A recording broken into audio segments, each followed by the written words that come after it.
Send in the red shirts.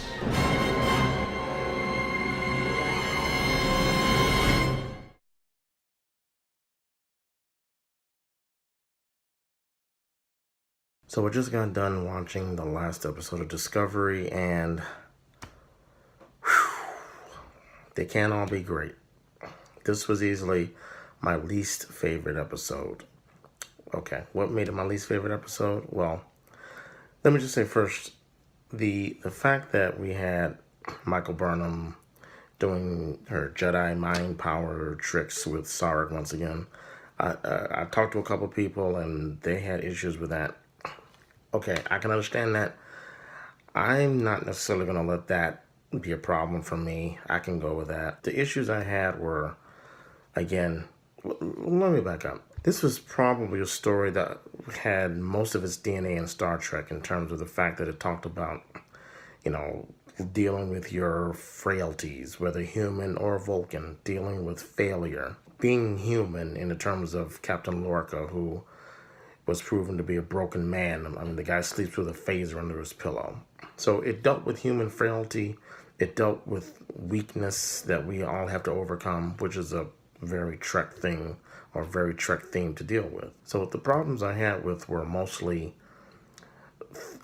mechanical or, just some of the tech stuff.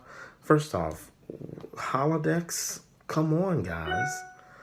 Now, we know that holodecks weren't invented until the 24th century. So they give us a holodeck and they have to know that that's not in continuity unless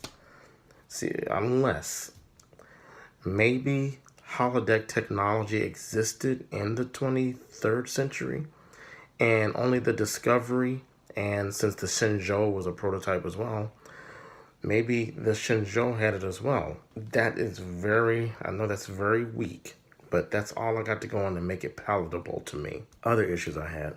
Why is Sarek fighting Burnham every time they meet on his mental plane or whatever, his Professor X deal? Why is he? I've never seen Vulcans just willingly fight like that. I don't know why they're doing that. Sarek would not just start punching the woman that he raised. It didn't make any sense. The other issue I had was, although I said that the central theme in this episode was very Star Trek-like, it kind of dragged on. It went on for way too long. It was a long way to go just to get that theme out. Basically, a long way to go just to get Sarek to push a button. I know that was the end result, but while it had some humanity in it, it just wasn't compelling enough to warrant the whole episode kind of being wrapped around that theme. It wasn't meaty enough. One of my favorite things that this episode did do was it dealt with the fact, and it's brought up kind of fleetingly by Tilly, that it seems like a lot of pressure that the Vulcans put on a human to try to inculcate into the Vulcan society. I've always thought that it would be somewhat abusive to have a human being repress his or her emotions because we're not capable of doing that. So I like the fact that Tilly brought that up. She says something like, that's a lot of pressure to put on a child or something like that. And I agree with her 100%. And I like the fact that they did that they had Burnham, that they explore that dramatic theme. They need to do more with it though, because I don't think they've touched on it quite enough, that this is a human being who was put in a situation where she was denied access or trained to deny part of her humanity, which is her emotions. They need to address that. I also like how the Black Vulcan, I guess that's Tuvok's great-great-grandfather, I don't know.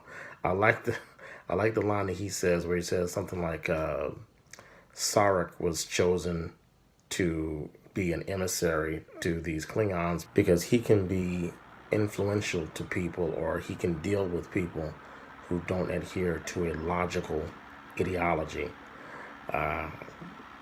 One can only guess who he is talking about metaphorically.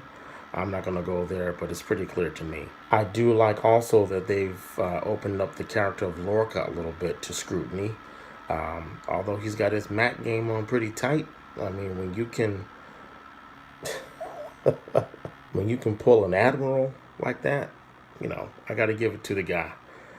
He's that dude, but he does have problems. This is an interesting arc that they're exploring where he might lose his ship because, we've seen that they're not afraid to kill the characters that we are getting acquainted with. Will he maintain his position, his rank as captain of the Discovery?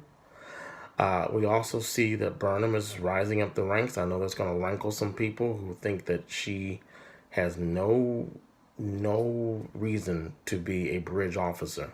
But Lorca, like I said, he's proven he's not a typical captain. He's got some issues he's dealing with, and he realizes he's at war, and he's made it clear in all these episodes that he will do whatever he has to do to win. I'm starting to like Ash Tyler. He's that dude, that do or die soldier. I'm interested in seeing more of his character. I wonder if he's going to survive. I just get that feeling. And these Klingons are still proven to be brutal. So while there were some things to hang my hat on, I gotta say, this episode is probably the most difficult to defend for reasons I've already outlined here. Vulcans shouldn't be fighting like that. Why are there holodecks? And it was a slow episode, a very slow episode. Now, the next episode coming up looks like we're going to cover some ground that we've covered many times in TNG. It looks like we're going to be doing the temporal causality loop. Hopefully, if that's what it is, they'll bring a new spin to it, but who knows? We'll see next week. But there you have it. Oh, I forgot to even mention the title. Please tell me what that meant. Lethe? Is that how you pronounce it? Lethe? Lethe? Lethe? I've watched it twice. I must have missed the reference to what makes that title relevant. I watched it with the subtitles on, the closed caption on, did not see anything about it. I guess I'll have to Google it. But, all right. At any rate, there you go. I'm still on board, but this one was a big struggle. I hope you're on board with me too. All right, I'll see you next week.